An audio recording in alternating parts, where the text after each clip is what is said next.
아닙니다. 용심 얘기하느라고 인생이라는 것은 이 사주 중요하죠. 운세도 중요하죠. 네. 운세 볼 때는 뭘 중심으로 봐요? 용심. 이제 확실히 아시네. 그 다음에 환경도 중요하죠. 이거하고 뭘 곱하기 하는 거예요. 용심이라는 거. 마음 자세.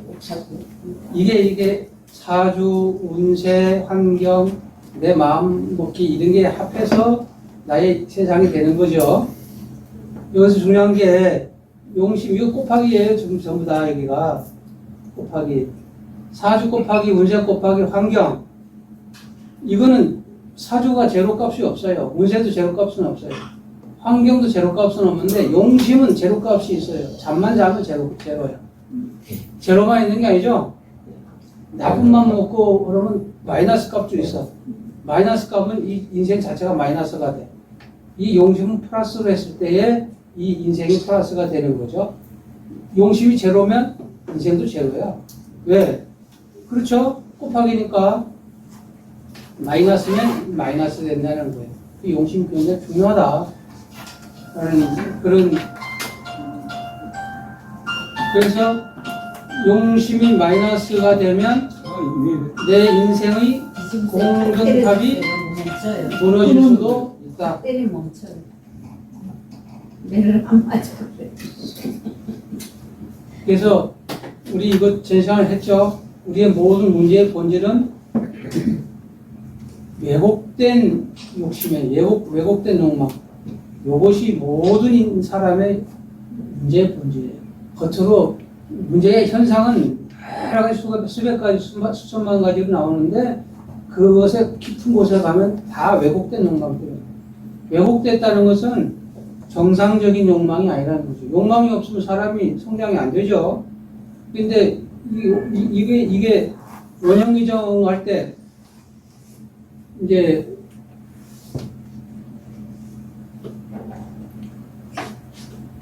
이 봄에 씨 뿌리고 여름에 일하고 가을에 거두어야 되는데 이 봄에 씨를 안 뿌리고 가을에 내가 대박을 내야 되겠다라고 하는 것은 왜곡된 욕망이죠. 그렇죠? 네. 원 다음엔 형이 있고 씨를 뿌리고 난 다음에 밥 깔고 뭐 어떻게 하고 그리고 난 다음에 수확을 해야 되고 이렇게 가야 되는 것이 이게 사주의 본질이에요. 그 주역의 본질이기도 하고. 이 동양 사람들이 가르치는 가장 핵심은 원형이정인 거예요. 이 원형이정. 이 원형이정을 거슬러서 바로 원에서 이로 가고 그다음에 형에서 정으로 가겠다라고 욕망을 하는 것이 왜곡된 욕망. 이런 욕망 때문에 사람에 고민이 생기고 문제가 생기는 거예요. 그 욕망을 이거 문제를 해결하는 것은 욕망을 자꾸 키워나가니까 이 현실은 요만한데 이 현실이 요만하고 욕망이 이만하면 이 지렛대는 어떻게 해야 돼요? 이거 곱하기 요거니까 이거 이만큼 노력을 해야 되잖아요. 현실이 요만. 그렇죠? 욕망은 큰데 노력은 조금 뺄게 요만큼 뺄게 안 한다. 그러면 이거 용심을 암만 잘 잡고 뭘 어떻게 해도 될 일이 없는 거예요. 요것이 이제 우리 동양에서 가르쳐주는 이제 지혜의 핵심인 거죠. 현실이 요만하면 욕망도 요만하면 이 역량과 행운 이게 다 비등해갖고 이런 사람은 편안하고 자기 하는 대로 잘 살겠죠. 욕망은 이거만한데 노력은 조금밖에 안 하고 이렇게. 그 용심을 여기다 갖다 놓으면 안 돼. 욕망이 이만하면 용심을 어디 갖다 놓으면 일로 가야 돼 이렇게. 여기다 갖다 놓으면 이 지렛대하고 이렇게 하면 되겠죠. 그러면 이 노력을 엄청 많이 해야 된다는 얘기죠. 이게 모든 거에 답이에요. 근데 이 답을 묻는 사람도 그렇고 대답해 주는 사람도 없고 이거는 다 무시해버리고 엉뚱한 대답하려고 해요. 그 용심과 용신은 그래서 이거 다 한 것 같으네. 용심과 용신은 방정식과 함수와 같은 그런 관계인데 열리지 비익조와 같은 거예요. 날개가 하나밖에 없어서 못 나르는 새가 하나를 더 다루면 날잖아요. 이게 용신이면 나머지 하나는 용심으로 이렇게 비유할 수가 있어요. 그렇게 해야 이게 열리지죠? 열리지는 두 나무가 이렇게 따로따로 나는데 그게 붙어가고 하나가 된 거잖아요. 용신과 용신의 관계를 그렇게 표현할 수가 있다. 용신의 장애물이 있어요. 이게 뭐냐면, 이제 여러분들이 상담을 하게 되면 제일 먼저 이런 것들을 알아요. 용심이 어떻고 뭐 이상한 걸 자꾸 판단로 하지 말고 마음 먹기를 해줘야 되는데 마음을 못 먹게 하는 게 뭐예요? 이 두려움, 실패에 대한 불안감, 게으름, 인내력, 부정적인 생각, 이런 것들이 문제입니다. 이런 것들을 올바르게 갖게 해주는 것, 그게 절처봉생의 어떤 뭐죠? 이게 사실 상담의 본질인 거예요. 이런 거는 얘기 안 하고 다른 것만 얘기하는 게 이제 문제죠.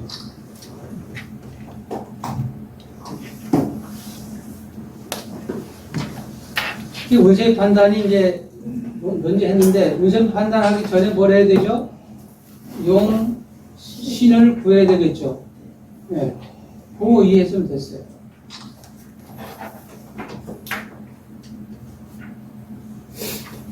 이제 일주와 용신과 운세.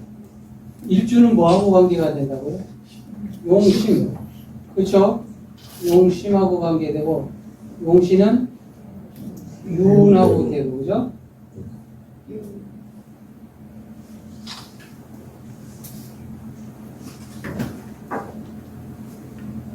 그래서 이 유운에서 나의 용신을 도와주는 그런 유운이 오면 대세운이 좋고, 나를 그 용신을 급제하는 시절이 인연이 오면 그때 운세가 좀 떨어지고 뭐 이렇게 얘기가 되겠죠. 근데 이제 신은 그런 거고요. 용신을 얘기할 때 개두절각을 얘기해요. 개두절각이라는 용어는, 개두는 머리에 이게 뚜껑 같은 걸 씌워 갑갑하게 만들었다는 뜻이고요. 절각은 다리가 부러졌다는 거잖아요.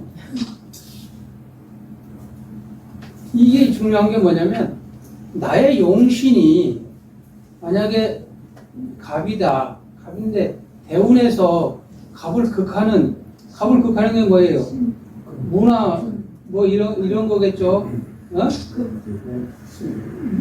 저기 뭐야, 시비 지지로 하면 진이나 술이나 뭐 이런 거죠.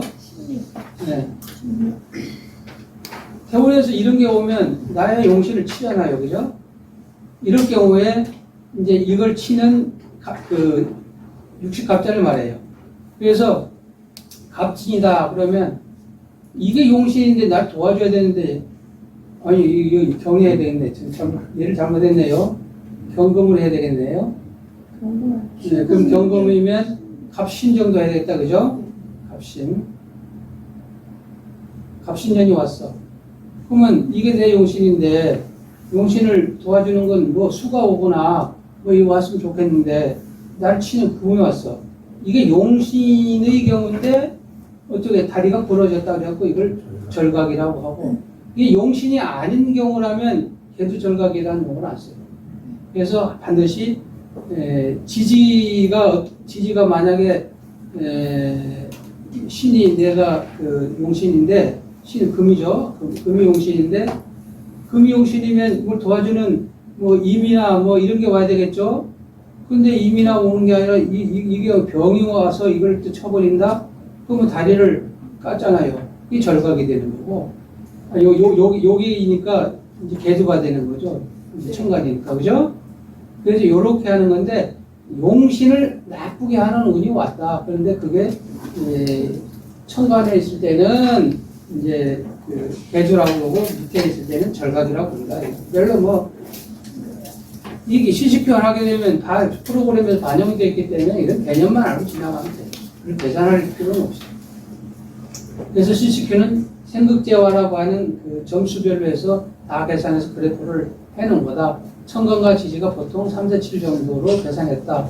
그리고 대운, 세운, 월운, 일운 할 때도 세운을 계산할 때 대운을 30%, 세운을 70% 이렇게 넣었어요. 그 다음 일운을 계산할 때는 또 월운을 30%, 일운을 70% 이렇게. 그러니까 그 상위 개념의 운세를 30% 반영했다는 거예요. 그러니까 전부 다 저 일운까지 보면 대운부터 세운, 월운 이런 게 다 조금씩 다 반영이 된 거로 보는 거죠. 일운만 보면. 그렇게 컴퓨터, 사람이 하면 계산하기 복잡해서 못해요. 이제 이게 컴퓨터로 하니까 가능한 거죠.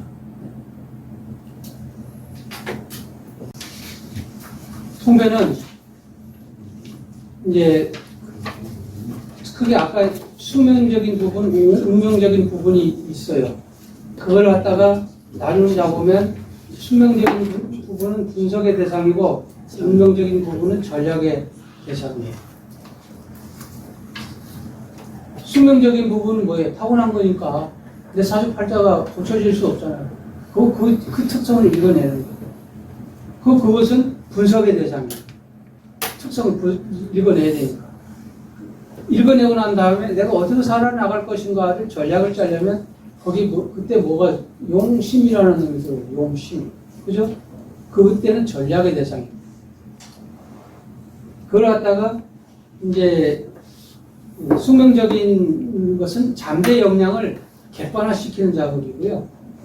그 다음에 운명적인 부분은 내가 하고자 하는 목적과 그 목적이 달성되는 시기와 방식에 대한 얘기예요. 그래서 시기와 방식이 대운이나 세운이나 이런 데 운세에 비해서 좋은 흐름을 타면 좋게 해석하면 되겠죠. 그래서 사주 분석과 전략이라는 것은 사주 팔자, 잠재 역량, 숙명적 역량은 분석의 대상이에요. 그 다음에 시절인연, 이게 대운이겠죠. 생극제와 운명적인 영역, 이런 것들은 전략의 대상이에요. 이걸 같이 합해가지고 또 통변을 해야 되는 거죠. 그래서 통변을 하면, 그러니까 용심과 용심을 같이 두 개 다 복합적으로 해서 통변을 해야 되죠. 이 통변이 궁극적으로 도달해야 될 부분은 어디예요? 무엇이 언제 어떻게 되겠느냐 이거예요. 요거에 대답을 해야 돼요. 사람이 다 이 질문에 수용돼 있어요. 아까 무엇이는 어떻게 따졌어요? 용심할 때 일주를 중심으로 해서 십성을 계산했죠. 아, 이 무엇이라고 하는 놈은 요 십성을 갖다 대입하면 되겠다. 그 판단이에요. 그렇죠? 언제는 대운, 세운하고 그 생극제화로 계산했으니까 그래프로 나올 거라고요. 요거 계산하는 게 좋죠. 그 다음에 무엇을 하는 것, 무엇이나 무엇을 여기 같은 얘기인데, 이거 십성으로, 묻는 것이 어떤 대상인가 십성으로. 그걸 판단해서 적용해 주면 돼요. 시수표 매트리스 맨 하단에 있는 거 있죠? 그거로 갖다 집어넣으면 될 수 있어요. 그래서 이제 하나는 시기에 대한 과 방법에 대한 얘기들을 이제 우리가 다 묻게 되는데, 요 일주를 중심으로 해서 시절인연을 이렇게 물으면 이제 언제에 대한 얘기네요. 언제에 대한 얘기는 여기 12 운성으로 시간이 좀 없어서 12 운성에 대한 적용이나 이런 거는 안 하고 개념만 하고 왔잖아요. 수장법이나 이런 거를 공부했던 것을 실습을 했어야 되는데 12운성은 뭐예요? 어떻게 했죠? 절타양, 생육대, 노광세, 병성사며 절타양 이렇게 이런 게 있었죠? 그럼 일주를 중심으로 계산해요, 그걸. 그죠? 일주를 중심으로 하는 걸 이따 치고 하여튼 뭐 시간이 없으니까 이건 넘어갈게요. 그렇게 해서 시기를 판단하는 방법이 있고요. 12운성으로 이런 그래프를 가지고. 그리고 이제 우리 이 프로그램에 의해서 하는 것이 있고, 또 하나는 어떤 거예요? 저기 AI 기문. 그 기문은 구체적인 나이, 월, 일까지 그냥 구체적으로 대답해요. 생년월일을 다 나눠서 주는 거고요. 네. 그 다음에 용심에 대한 것은 일주를 기준으로서 무엇을 언제 할 것인가라고 하는 거죠. 일주를 중심으로 한 것은 천간이 대상이죠. 왜? 십성을 이름지려면 일주와 천간의 관계를 했을 때 나오는 거니까요. 그렇게 해서 시기와 방법에 대한 얘기는 이제 개수와 관련된 여기가 이제 일주가 개수야. 아까 이거 했어요, 우리가. 개수인데 이 사람이 이제 시험을 치려고 한다 그러면 개수 같으면 요 관이나 인이 좀 강해야 되겠죠.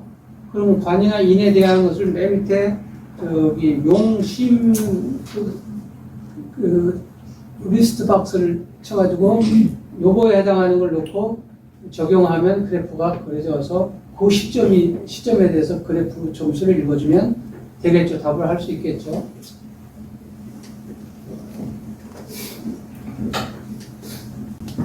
이제 상담이라고 하는 것, 이거 전번에 얘기했지만 물어보러 오는 사람은 나에 대해서 이 사람이 사주를 제대로 봐, 못 봐. 이거 탐색을 해요. 탐색한다고. 이 사주를 봐주는 사람은 또 이 사람한테 탐색하는 사람한테 내 신뢰를 좀 확보하기 위해서 뭘 해요? 단시법이라든지 내정법이라든지 막 해갖고 묻지도 않은 걸 막 신통 있는 것처럼 막 떠들어 허풍을 떨어서 신뢰를 쌓으려고 하는 거예요. 그게 내정법이나 이런 게 이런 데서 발생을 하게 된 배경인 거예요. 이게 이제 신뢰가 되고 나면 이제 문제는 이 사람이 자기 문제를 얘기해요. 그럼 듣고만 있으면 돼요. 그리고 듣고 있다 보면 자기가 또 해답도 얘기해요. 듣고 있으면 돼요. 왜 문제와 답은 본인이 다 갖고 있는 거예요. 그리고 난 다음에 우리 CCQ, 그 다음에 기문, 이런 거를 봐서 특성이나 이런 걸 봐서 시기나 이런 걸 봐서 조언하는 거예요. 그게 상담하는 거에 답이에요. 여기서 뭐 신청한 걸 막 떠받치고 이렇게 하는 게 아니에요. 맞는 것 같아요?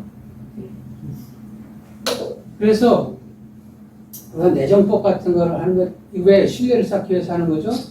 이거는 내정법이나 이런 것들이 이제 그 프로그램이나 로직이 간단할수록 좋은 거예요. 띠로 계산해서 뭐 인연을 본다. 사유축 띠는 뭐 궁합이 좋네? 이렇게 하는 건 띠만 갖고 모든 걸 해결했잖아요. 그 한마디가 사람들이 이 사람은 뭐 사실 별거 안 해. 이렇게 마음을 열어놓게 할 수 있으면 이것도 훌륭한 방법인 거예요.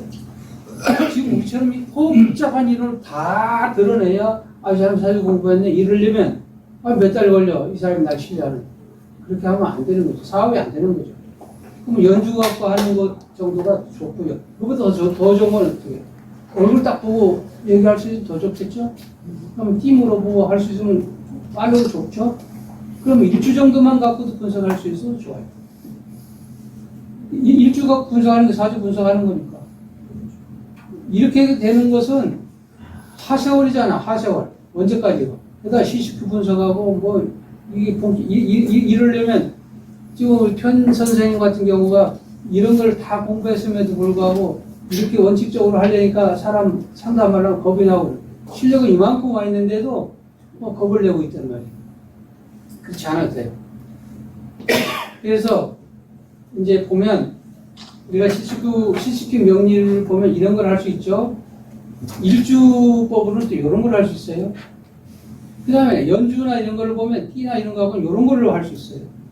이거보다도 더 간단하게 할 수 있는 거 이거는 쉽고 까꾸로 보면 이제 그 풀어낼 수 있는 그 내용은 까꾸 이렇게 갈수록 많아지죠. 그렇죠? 그러면 여러분들 지금 이걸 공부했잖아요. 이걸 공부했어요. 근데 이제 향후는 이쪽 거 공부하시는 게 필요하다는 거예요.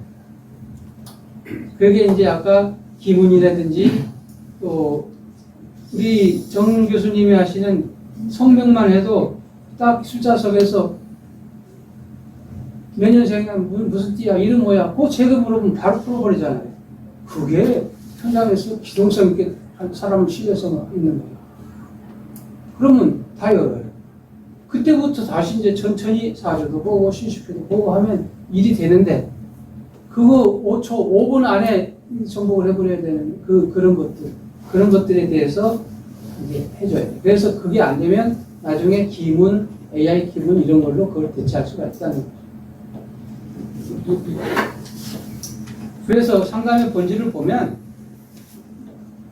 내가 이 공부를 많이 했으니까 알려주려고 막 떠들으면 이게는 상담자한테 이거 뭐 현침자리 몇 개가 있어서 어떻고 이 사람은 현침자리 뭔지 타마살이 뭔지 아무도 모르고 자기 궁금한 게 따로 있는데 엉뚱한 소리를 막 하면 그건 안 되죠. 들어주는 게 핵심이에요. 이 사람이 피담자의 말을 들어주는 거죠. 그것이 여태까지 다 잊어버려도 요것만 알고 있으면 돼요. 신통한 비결을 내가 얘기하는 게 아니고 피담자가 무슨 말을 하는지 들어주는 거예요. 그 들어주는 것만으로 카타르시스가 있어갖고 50%는 해결돼요. 그 본인이 답을 갖고 있어. 그리고 난 다음에 이제 짧은 이런 지식 가지고 조금 알고 있는 걸 조금 보태주는 거죠. 그게 상담입니다. 이게 카타르시스를 풀어주는 것도 중요한 거예요. 그래서 신뢰와 탐색 이것이 60% 정도의 문제예요. 그래서 이런 면에서는 스님이나 교수님이나 이런 사람들은 이제 고객이 겉모습만 봐도 믿음이 주잖아요. 의사들이 가운을 딱 입고 있는 이유가 신뢰 때문에 그래요. 그냥 일반 그 노동자들이 있는 옷 입고 딱 있으면 이 사람 의사가 맞아 이렇게 딱 가운 딱 입고 이렇게 있어야 신뢰를 딱 주고 시작해서 하거든요. 이게 거죠. 그리고 난 다음에 이제 문제와 공감 이렇게 이제 들어주고 조언을 해라는 얘기죠.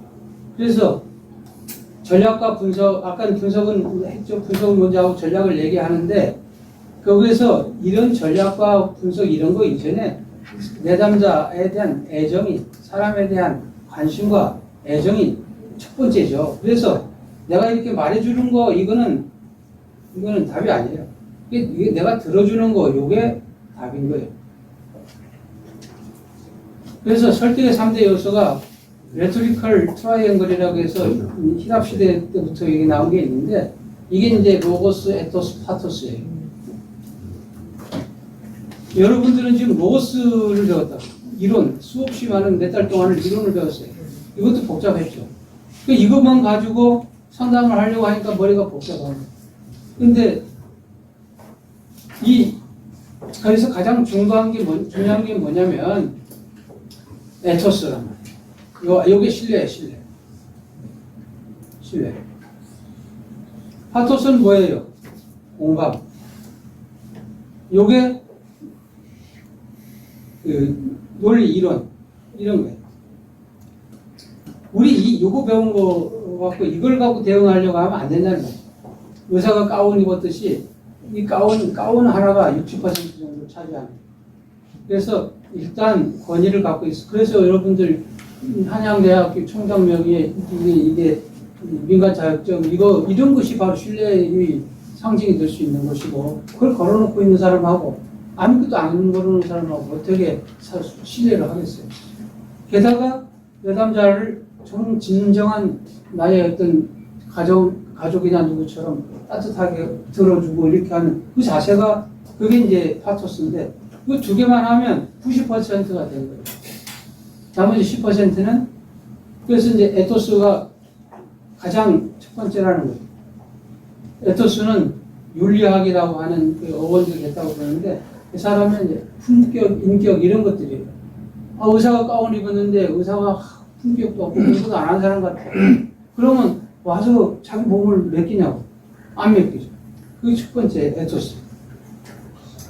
두 번째가 이제 파토스죠. 이 파토스는 소위 말해서 공감하는 능력이에요. 공감하는. 얘기해주고 듣고 얘기해주고.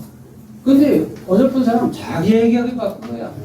자기 얘기가 엉망이야 또 다 쓸데없는 얘기를 막 쪼들어 대는 거예요. 그게 이제 에토스와 파토스를 로고스가 없이, 로고스는 이론, 논리, 학문 이런 거 아니겠어요? 이런 거 없이 역사적으로 뛰어난 사람들이 히틀러라든지 루스벨트라든지 이런 사람들이 이 에토스, 파토스가 가장 뛰어났다는 거 아니에요? 그게 마지막에 로고스인데 이게 여태까지 배웠던 명리 이론이 어떻고 기문이 어떻고 막 따진 거예요. 이것은 이제 소위 말해서 이거 없이 또 이거는 꽝인데 에토스, 파토스만 막 뛰어나다. 이거는 또 이거 말도 안 돼. 그건 또 말도 안 돼. 로고스는 반드시 이때 이거를 팔고 싶어서 써먹으려 하지 말고 에토스, 파토스를 앞세워야 된다는 거죠. 그 로고스는 한계가, 그래서 에토스가 60, 파토스가 30, 로고스가 10 정도의 비율로 설득을 해야 된다. 상담을 해야 된다. 21세기 심리학은 이제 명리학은 충분히 이제 사주팔자라고 멸시만 하겠던 게 아니라 지금까지 여러분들이 우리 몇 달 동안 논의했던 것 중에 귀신과 관련된 얘기를 우리가 얼마나 했나. 굉장히 이론적이고 심리학에서 나오는 용어들을 갖다 놓고 이렇게 연구를 했어요. 그래서 제대적인 사주에 대한 이런 거 별로 많이 안 했다고. 그것이 곧 우리가 말하는 심리학이에요. 심리학. 그래서 우리는 21세기의 대한심리학으로서 심리학은 우리 이제 기존의 심리학은 어떤 특성이 있나요? 후천적인 것만, 후천성에 대한 얘기만 해요. 이 선천적인 것은 어떤 솔루션도 없어요. 선천성은 이 사주 외에는 지금 현재 나와 있는 방법이 없어요. 설문을 하거나 뭐 이렇게 해가지고서는 타고난 나의 특성을 잴 수 있는 그런 검증 방법이 없어요. 이 사주는 그런 측면에서 엄청 훌륭한 솔루션이에요. 거기에다가 심리도 붙이고 또 뭐 MBTI도 붙이고 그 다음에 뭐 버크만도 붙이고 뭐도 붙이고 이거 할 수 있는 거 해라는 거예요. 선천적인 것과 후천적인 것이 이렇게 콜라보를 이뤘을 때 그 사람에 대해서 진정한 상담이 이루어지지 않을까. 우리가 이제 어려서 선생님은 모든 것을 아는 사람이었잖아요. 근데 선생님에 대한 이제 환상이 깨지기 시작하는 게 자기가 머리가 좀 커지면서 뚜렷해지면서 그러잖아요. 그러다가 이제 세상에서는 과학과 따져요. 과학. 선생님이 전지전능했다가 요새는 과학, 그게 과학적이냐? 맨 이것만 따지는데 이제 과학도 요새 지금 쓰는 과학은 100년 전의 과학은 지금 과학의 눈으로 보면 말도 안 되는 과학이었고요. 지금 과학은 천년 후의 시각으로 보면 이건 또 말도 안 되는 거짓말일 거라고. 그렇게 현재 되고 있잖아요. 그런데 그런 것들이 이제 현재는 과학을 대신해서 전문가가 그 모든 사람들이 어떤 권위를 다 독차지하는 시대가 됐어요. 이 전문가가 이제 활동하는 시대가 됐는데 이게 그 전문가라고 하면 이 사람이 거짓말을 해도 또는 뭐 어떤 다른 의도를 갖고 있어도 대중이 이제 믿고 믿을 수밖에 없고 그런 시스템이 됐죠. 그게 소위 말해서 대중의 목민화 시대가 된 거예요. 그래서 대중의 목민화 시대가 되니까 더더나도 박사, 의사, 뭐 변호사, 사자 붙은 걸 다 해갖고 이제 전문가의 영역에 들어가려고 그렇게 하잖아요. 근데 그 사람들이 박사라고 해본들 그 영역에 0.1%밖에 난 본다고 생각해요. 그 여러분들이 영리를 해서 인생을 상담하려고 하는데 인생에 대해서 0.1% 알까요? 0.1%나 모른다고. 0.1%도 모르는데 내가 명예도사인 것처럼 해갖고 이렇게 하는 것이 어불성설이다. 그래서 안다는 것이 0.1%라도 안다는 것은 공자님이 그래요.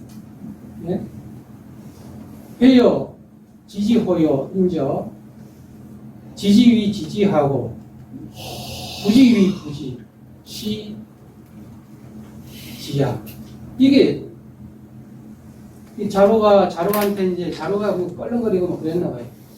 이게 공자님이 안다는 게 뭐냐 이렇게 했을 때 내가 아는 것은 안다고 하고 모르는 것은 모른다고 하는 것, 그것이 아닙니다. 정말 기가 막힌 이런 말씀을 하잖아요. 근데 우리가 세상에 대해서, 인간에 대해서 뭘 얼마나 많이 할까요? 명리학이 0.1% 정도 밝혀내는 그 영역, 그것이 넓은지 좁은지 모르지만 어떻게 보면 굉장히 굉장한 것일 수도 있고 한데 그 0.1% 안에 그러니까 99.9%의 또 다른 인간의 삶과 생각과 세상에 대해서 우리가 다 파헤칠 수 없거든요. 그래서 여태까지 우리가 이제 한 10여 주 이렇게 이제 공부를 같이 했는데 제가 여기서 떠드는 것은 제가 알고 있는 것을 가르쳐 드리겠다고 하는 입장이 아니고 서로 오늘까지 했던 것의 명리학에 대해서 나는 무엇을 모르는지, 우리는 무엇을 모르는지에 대해서 토론할 시간이에요. 지금 여러분들은 이제 명리학을 했으니까 눈 감고 생각해 보세요. 나는 명리에 대해서 공부했는데 이것도 모르는 것 같고 저것도 모르는 것 같고 내가 모르는 부분이 있겠다라고 자각하는 시간, 그 시간을 갖기 위해서 오늘 이 시간까지 왔다고 봐요. 저도 여러분들 때문에 그런 시간을 많이 가졌고 여러분 오늘 이 시간으로 내가 명리를 얼마나 모르는지, 내가 어디에 좀 더 공부를 해야 되겠는지 스스로 알게 됐다. 그것이 공부한 오늘의 결과다. 이렇게 생각해요. 하여튼 감사합니다.